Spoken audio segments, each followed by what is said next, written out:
Эфирде жаңылыктардын толукталган кечки чыгарылышы. Кызматыңыздарда мен Медербек Кеңешев болмокчумун. Саламатсыздарбы?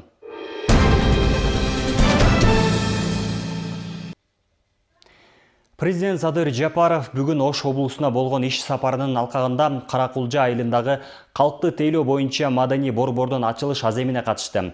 Борбор мамлекеттик кызматтарды комплекстүү түрдө көрсөтүүнү камсыздап, социалдык багыттагы объекттерди бир жерде жайгаштырууга багытталган. Садыр Жапаров 3 кабаттуу имараттын инфраструктурасы менен таанышып, андагы калкты тейлөө бөлүмдөрүн, кинотеатр, машыгуу залын, банк бөлүмдөрүн, конференц залды жана башка коомдук жайларды көрүп чыкты. Курулуш, архитектура жана турак жай коммуналдык чарба министри Нурдан Орунтаев мамлекет башчысына жер тилкесинин жалпы аянты 0,45 гектарды түзөөрүн маалымдап, долбоор район тургундары жана коноктор үчүн ыңгайлуу шарттарды түзүүгө багытталганын белгиледи. Ошону менен бирге өлкө башчысы Каракулжа районундагы борбордук стадионду, Тынчтык жана Буранов парктарын реконструкциялоо долбоорлору менен таанышты. Курулуш, архитектура жана турак жай коммуналдык чарба министри Нурдан Орунтаев мамлекет башчысына иштер республикалык бюджеттин эсебинен жүргүзүлүп жатканын жана активдүү аткаруу фазасында экенин маалымдады. Тактап айтканда, жал аянты 25 гектарды түзгөн Тынчтык паркында капиталдык оңдоо иштери жүрүп жатат. Анын алкагында аймакты көрктөндүрүү, жарыктандыруу жана сугат системасын орнотуу, вело жолдорду жана балдар аянтчаларын куруу, ошондой эле жашылдандыруу иштери жасалууда. Өз кезегинде район борборунун тургундары үчүн негизги эс алуу жайы болгон Буранов паркыда жаңыланууда. Бул жерде инженердик системалар жаңыртылып, заманбап коомдук мейкиндиктер түзүлүүдө. Анын ичинде сахналык аянтча, активдүү эс алуу зоналары жана балдар үчүн оюн аянтчалары каралган. Белгиленгенде 2 объект боюнча бардык иштерди 2026-жылы аяктоо пландалууда.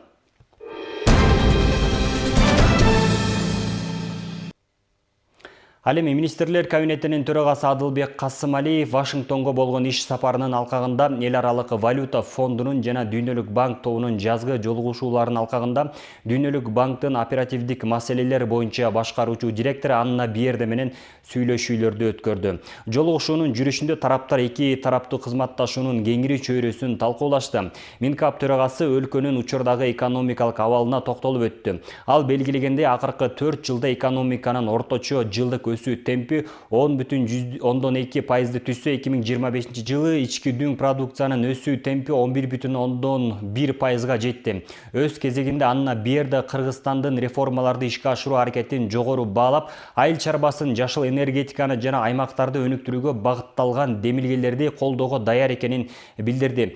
Сүйлөшүүлөрдүн жыйынтыгында тараптар кызматташууну мындан ары тереңдетүүгө жана Кыргызстандын экономикасын туруктуу өнүктүрүүгө багытталган биргелешкен долбоорлорду ишке ашырууга өз ара кызыктар экендиктерин ырасташты. Каракол шаарынын мэри Талантбек Имановдун буйругуна ылайык Момбеков Нурлан Талайбекович Каракол шаарынын мэринин орун басары болуп дайындалды. Жаңы кызматында Нурлан Момбеков турак жай жана коммуналдык чарба тармагын жетектеп, шаардагы инфратүзүмдү өнүктүрүү, коммуналдык кызматтардын сапатын жогорулатуу жана тургундар үчүн ыңгайлуу жашоо шарттарын түзүү багытында иш алып барат. Момбеков Нурлан Талайбекович 1996 жылдын 16 июлунда Чүй облусуна караштуу Бишкек шаарында туулган, билими жогорку.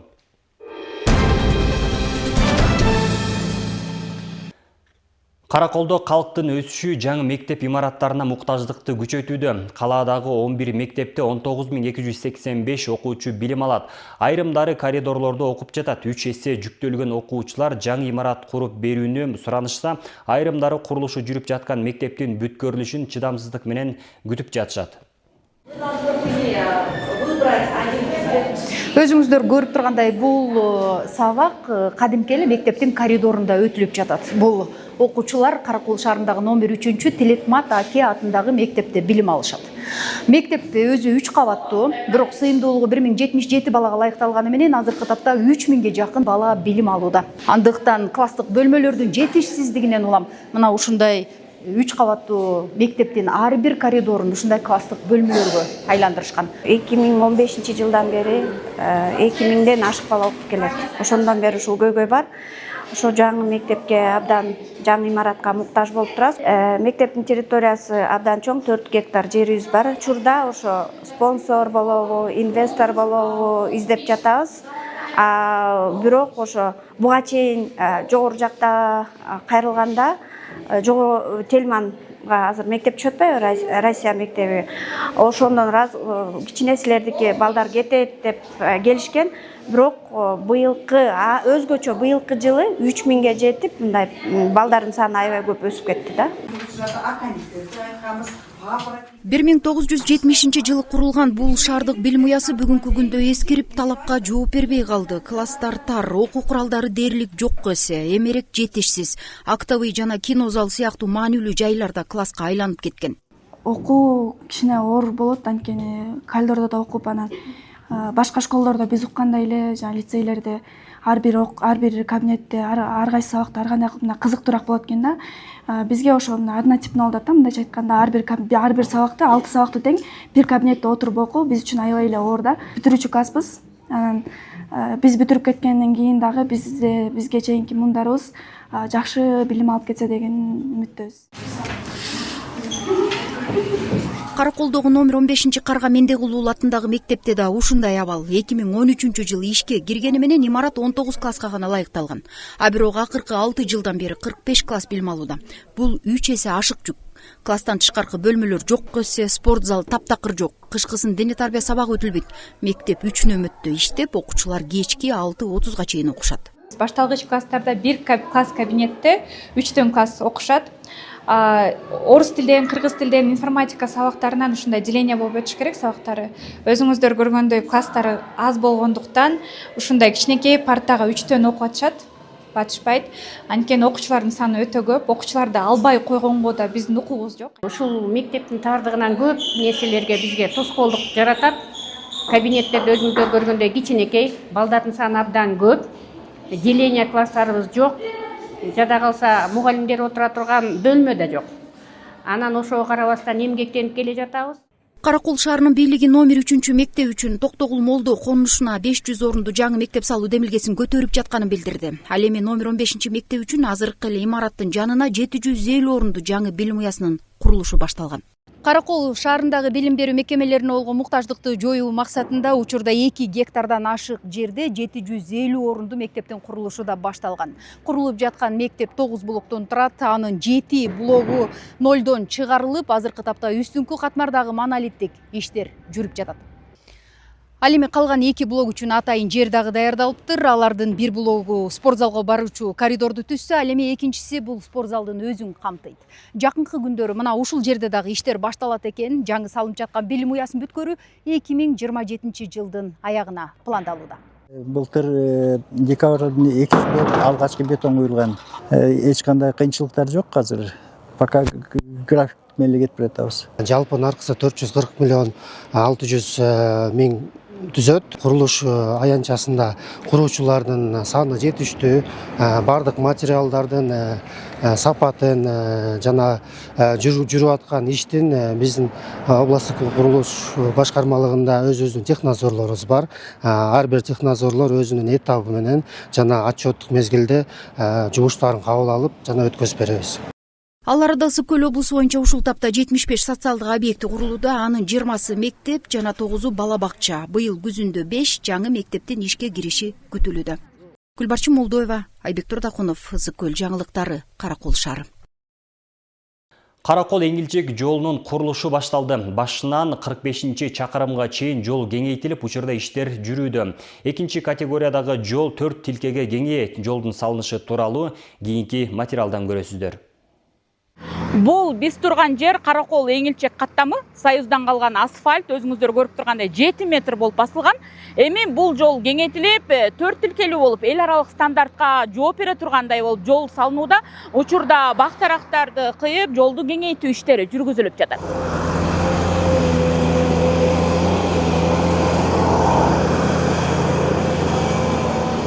Буга чейин 2 тилкелүү болгон жолду кеңейтүү иштери үчүн керектүү техникалар иштеп жатат. Бул жол стратегиялык мааниге ээ. Курулуштун жүрүшүндө ирригация маселеси да каралып, электр чубалыкларын жылдыруу иштери аткарылууда. Азыркы тапта жолду тазалоо иштери жүрүүдө, андан сырткары чубалгылар жылдырылууда. Долбоордун алкагында жол 2027 жылы толук салынып бүтөт. Бирок ага карабастан иштин ыргагын тездетип, бул жылы асфальттын биринчи катмарын басабыз. Бир канча көпүрөлөрдү салууда долбоордо каралган. Каракол Эңилчек жолун асфальттоо иштеринин биринчи катмары 2026 жылга каралган. Жолду Байташ компаниясы куруп, жолдун сапатын көзөмөлдөө үчүн заманбап лаборатория колдонулат. Айдыстер ар бир этапта текшерүү жүргүзүп, эл аралык стандарттар сакталат. Бул жерде асфальттардын баары тең заманбап 2020 жылкы асфальттар каралган проектте. Ал проектте биз көзөмөлдүү проектный институт Кыргыз Транс-проект көзөмөлдөө атабыз, консультантпыз. Куруучулар Байташ компаниясы, бул жерде кытайлык компания. Сапат жагын айтсак, биз сапатын көзөмөлдөйбүз, ар бир нерсесин. Өзүңүз айтып кеткендей, бул жерге заманбап лабораториялар келатат, азыр бүгүнкү күндө мобилизация жүрүп атат.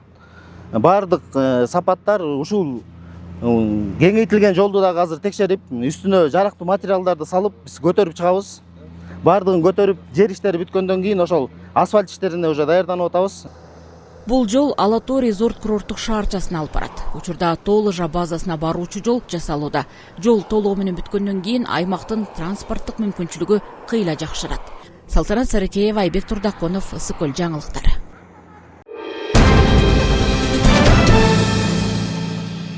Ысыкөл облустук үй бүлөлүк медицина борборуна заманбап электрондук система киргизилип, бардык иштер электрондук катар аркылуу жүргүзүлүүдө.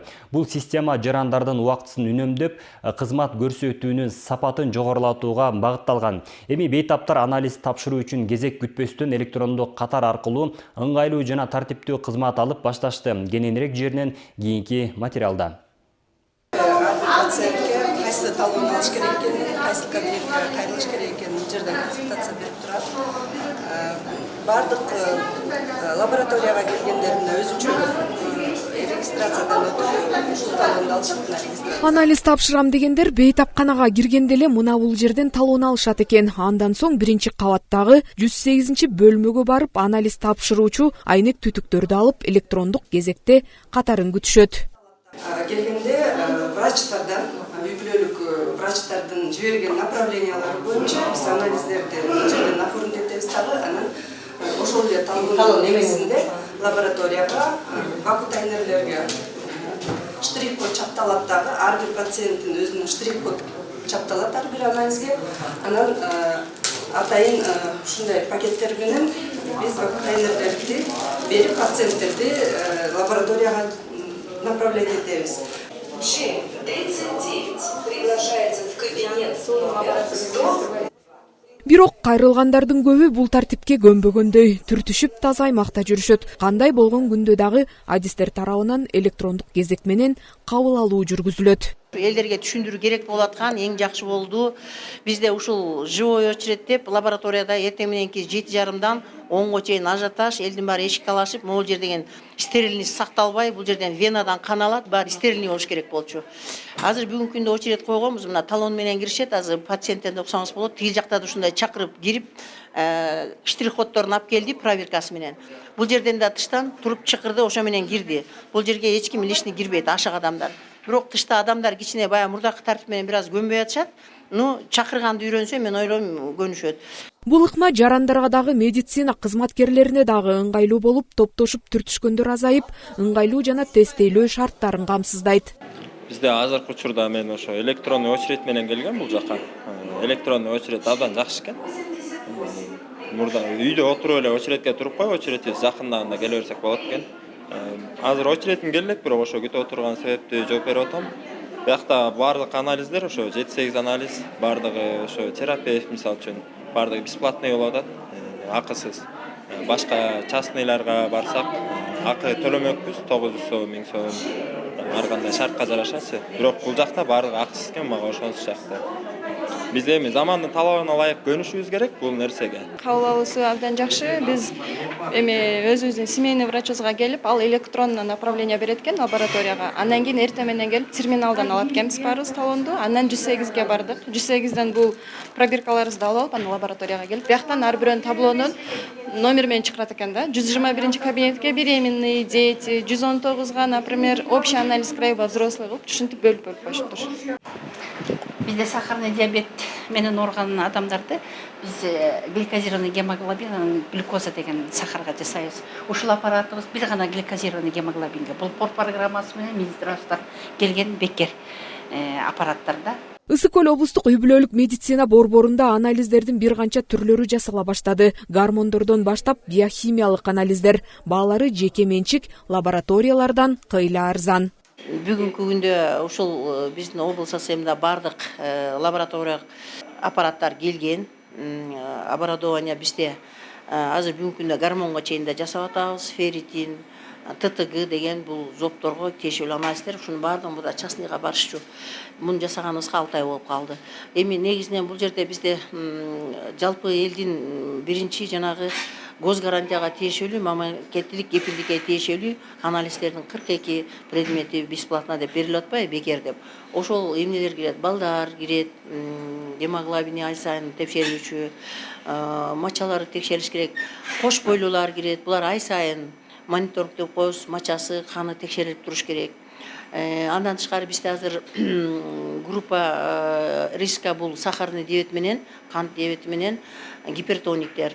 Мына ошолордун дагы анализдери ушул жерде холестерин, сахардын ичинде еще гликогемоглобин деген өзүнчө анализ бар.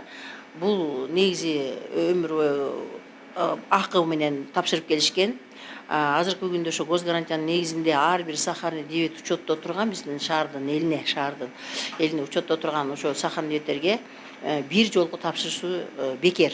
Андыктан убактыңызды үнөмдөп, ыңгайлуу тейлөө алуу үчүн электрондук кезек аркылуу кайрылууну адистер сунушташат. Кабыл алуу таңкы 7:30дан башталат. Жазгүл Сатаева, Нурдин Урманбетов, Ысык көл жаңылыктары, Каракол шаарынан. Тоң районунда ээн жүргөн жолбун иттер атылып, каттоодо турган иттер эмдөөдөн өтүүдө. Адистер мал жандыктарды учуру менен эмдөө адам баласы үчүн маанилүү дешет. Кыска аралыкта Тоңдо 150ден ашуун жолбун ит атылды. Учурда район аймагында мындай акция уланууда. Темага кесиптешим Жанара Сагындыкова токтолот.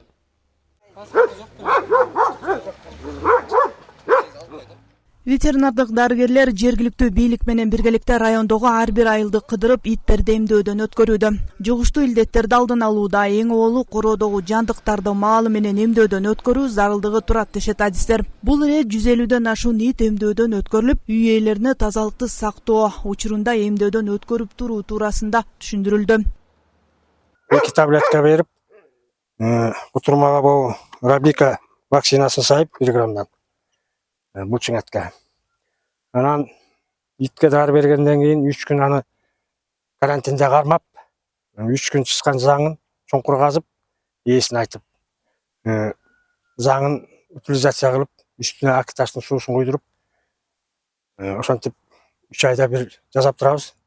Иттерге вакцинация альбекозду, эхинококко, альбекозго берип турабыз. Тиешелүү мыйзамдуу мылтыгы бар жарандар менен келишим түзүлүп, жеринен иттер атылып жок кылынып, иштер жакшы жүрүп жатат.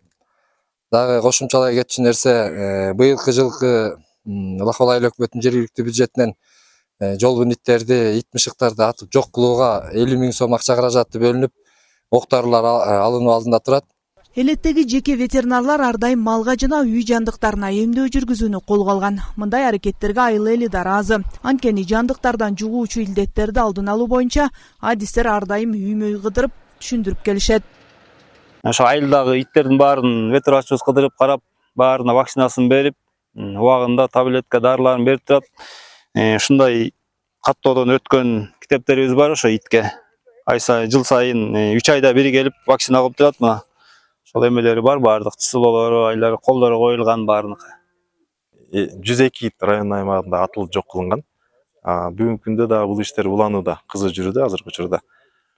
Район аймагында жалпы 151 ит, 151 баш ит каттоого алынган, учетто турат. баардык итке бүгүнкү күндө котурмалыгына каршы эмдеден өткөрүлдү жана ошондой эле таблеткалар, ичек курттарына каршы таблеткалар берилген.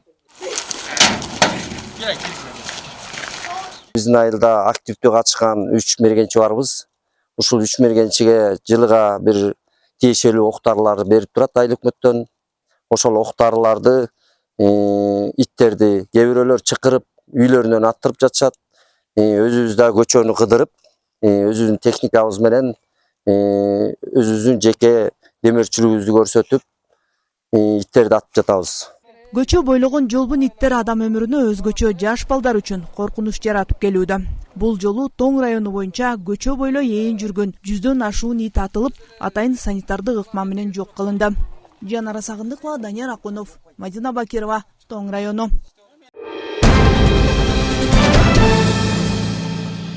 Өлкө башчысынын улуттук дем дүйнөлүк бийиктик уңгу жолу жөнүндө жарлыгынын негизинде өлкө боюнча түрдүү негиздеги иш-чаралар өтүүдө. Каракол шаарындагы Алдаяр уулу Мойтаки атындагы номер 1 орто мектебинде улуттук нарк ата-бабалардан бери келе жаткан каада салттын, ата тарбиясынын улуу менен кичүүнүн ортосундагы ыза аттуу мамилени чагылдырган иш-чара болуп өттү. Самалка кабарчыбыз Айзат Анарбекова да катышып келди.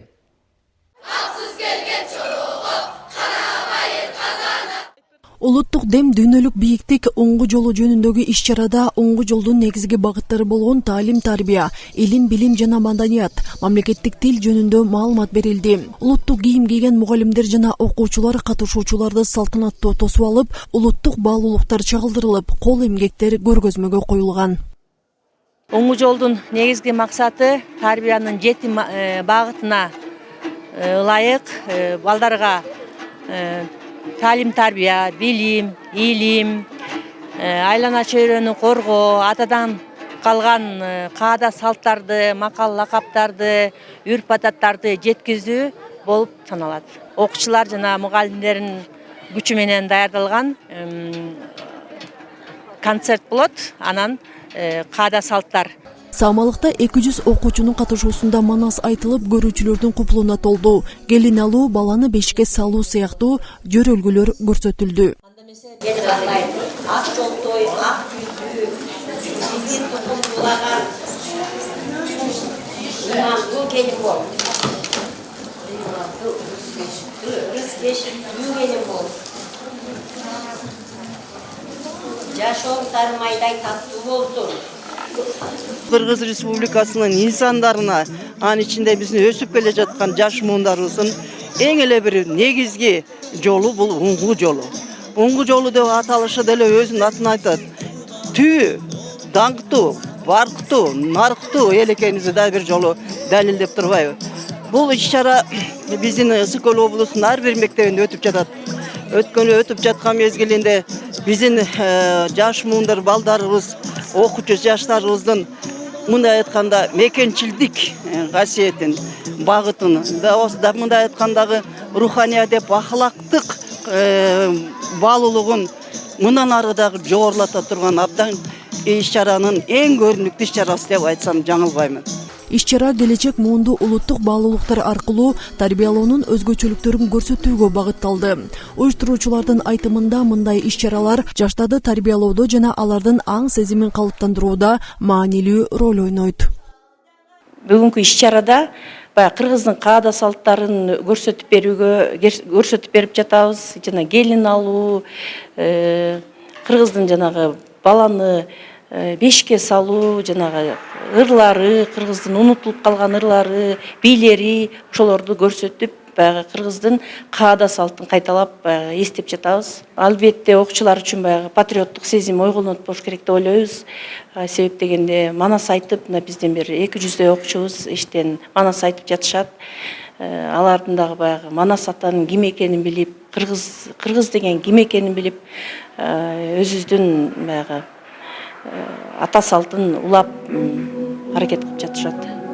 Белгилей кетсек, аталган жарлыктын алкагында иш-чаралары Каракол шаарынын бардык билим берүү мекемелеринде өтүүдө. Окуу жылынын соңунда Ак Суу райондук шаардык билим берүү бөлүмү тарабынан мыктылар аныкталып, байге тапшырылат. Айзат Анарбекова, Нурдин Орманбетов, Мадина Абакирова, Ысык Көл жаңылыктары. Акыркы убакта жаштардын спортко болгон кызыгуусу күч алып жатат. Бул бир гана ден соолукту чыңдоого эмес, тартипти, чыдамкайлыкты калыптандырууга болгон маанилүү кадам. Ал эми мындай тажрыйбалуу машыктыруучулар жаш муунга туура багыт берип, талантын ачууга салым кошууда. Бош, дегендер, бош. Балыкчы шаарынын тургуну Туратбек мырза бир топ жаштардын спортко болгон шык жөндөмүн калыптандырып, алардын максатка карай умтулуусуна түрткү болууда. Ал 37 жылдан бери бокс боюнча машыктыруучу болуп эмгектенет. Өзүнүн эмгек жолунда ондогон жаш спортчулар тарбияланып, эл аралык мелдештерде өлкөнүн намысын коргоп, жогорку көрсөткүчтөргө жетишкенин белгилейт. 94-жылга чейин бокс боюнча ушу Балыкчы шаардык балдар өсүмдөр спорт мектебинде бокс боюнча машыктыруучу болуп эмгектенип келдим. Ошол 94-жылдан 2017 жылга чейин ошол Балыкчы шаарынын спорт комитетинин төрагасы болуп иштедим. Ошол жылдарда ошол Балыкчы шаарынын спорттун өнүктүрүүдө, ошондой эле материалдык техникалык базаларын чыңдоодо көптөгөн иш-чаралар аткарылды. Бүт балдарга шарт түзүлгөн. Негизги максатым биринчиден ушу балдарды чемпиондорду чыгаруудан мурун ошо эң биринчи ушу балдардын мага эң биринчиси ден соолугун кам көрүү. Ошо балдар дени сау болот дегенде ушу балдар ден соолугу чың болуп кетсе, анан экинчи максатыбыз биз спорт мектебинде машыктыруучу болуп иштеп аткандан кийин облустун, республиканын, эл аралык мелдештердин чемпиондорун даярдап чыгышыбыз керек. Мында тарбиялангандар ал ар бир окуучусуна күч-кубат менен катар сабырдуулукту, тартипти жана өзүнө болгон ишенимди үйрөтөт дешет. Ал эми жаштардын милдети туура жолду тандап, жаман адаттан алыс болуп, эл аралык мелдештердин чемпиондору болууга умтулуу экен. Шакирттери машыктыруучусунун эмгегин актоо үчүн тынбай машыгып, жоопкерчилик менен мамиле кылып келишет. Биринчи жеңишим Казакстанда болгон. Казакстандан 2-нчи орун алдым. Ошко бардым, республиканын чемпиону болдум. Оштон очко менен уттуруп идим. Келечекте чоң спортсмен болгум келет. Бейбол Тайсондай болгум келет. Чоң титулдардын ээси болгум келет. Буюрса Турат агай менен ошол жетишкендиктерге жетебиз.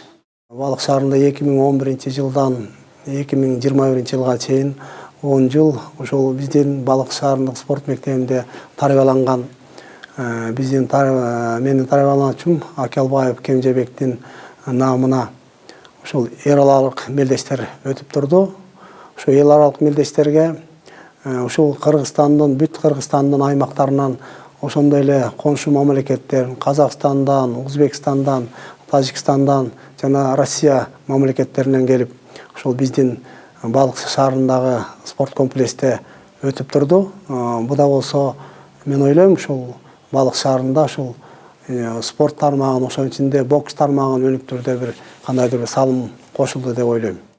Мамлекет соңку убакта спортчуларга өзгөчө көңүл буруп, анын арты менен азыр жаштар спортко көбүрөөк тартылып, сергек жашоону тандап жатышат. Ал эми Туратбек мырзадай өз ишине берилген машыктыруучулар көптөгөн спортчуларга дем берип, алардын ийгиликке жетишине чоң салым кошот. Айнура Достукбекова, Сталбек Саманчиев, Ысык Көл жаңылыктары.